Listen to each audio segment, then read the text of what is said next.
اگر کوئی یہودی ہمارے آقا کے اوپر کیچڑ اچھالتا، ہم حضرت موسیٰ پر کیچڑ نہیں اچھال سکتے، ہم ختم ہو جائیں گے، ہمارا ایمان ختم ہو جائے گا، ہم مظلوم ہیں۔ اگر کوئی بدھسٹ کیچڑ اچھالتا ہے، رام کا ماننے والا کیچڑ اچھالتا ہے ہمارے آقا پر، ہم نہیں کیچڑ اچھالیں گے۔ کیوں؟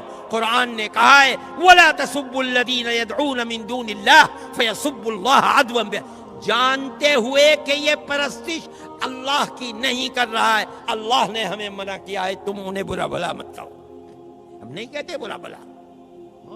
آپ نے دیکھا ہوگا رام کو ہم نہیں برا، ہمارے سر اور آنکھوں پر ہم ان کا احترام کرتے ہیں، ہم مہاتما بدھ کا احترام کرتے ہیں۔ رہ گئی یہ بات کہ ان کی تعلیمات کے اندر شرک و کفر ہے۔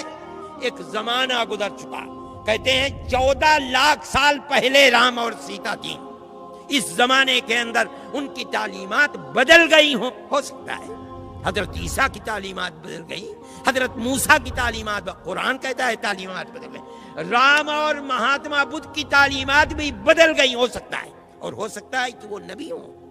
علماء کا ایک طبقہ یہ بھی کہتا ہے، اور قرآن کہتا ہے لِكُلِّ قَوْمٍ هَادٍ، ہم نے ہر قوم کے اندر اللہ کا راستہ بتانے والے، قوم کو ہدایت دینے والے افراد پیدا کیے ہیں، ہو سکتا ہے۔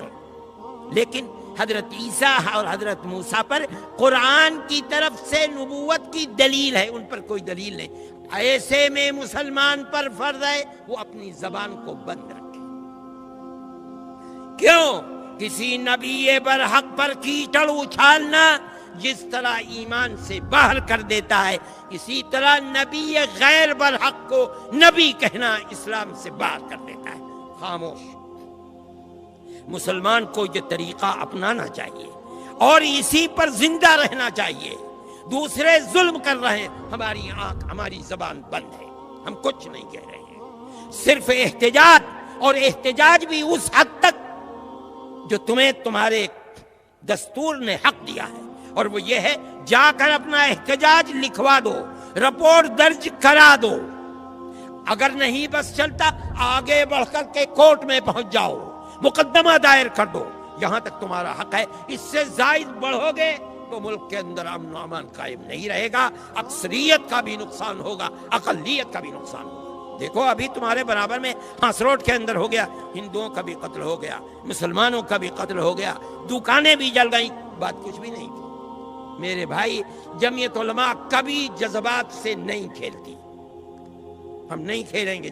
ہم نے ہمیشہ صبر کی تلقین کی ہے، آج بھی ہم صبر کی تلقین نہیں کرو گے۔ اگر آج 10 مرتبہ ہو رہا ہے، کل کو 50 مرتبہ ہوگا، 50 مرتبہ کل ہوگا، پرسوں 100 مرتبہ ہوگا، یہ دنیا امن کا گہوارہ ہے، تباہی آئے گی، اقلیت کا بھی نقصان ہوگا، اکثریت کا بھی نقصان۔ اور ہم ان لوگوں سے جو بے وقوفی کر رہے ہیں، ملک میں امن و امان کو آگ لگا رہے ہیں، ہم ان سے کہتے ہیں کہ اپنے ملک کے وفادار بنو، اقتدار کی ہوس کے اندر ملک کے امن و امان کو برباد نہ کرو۔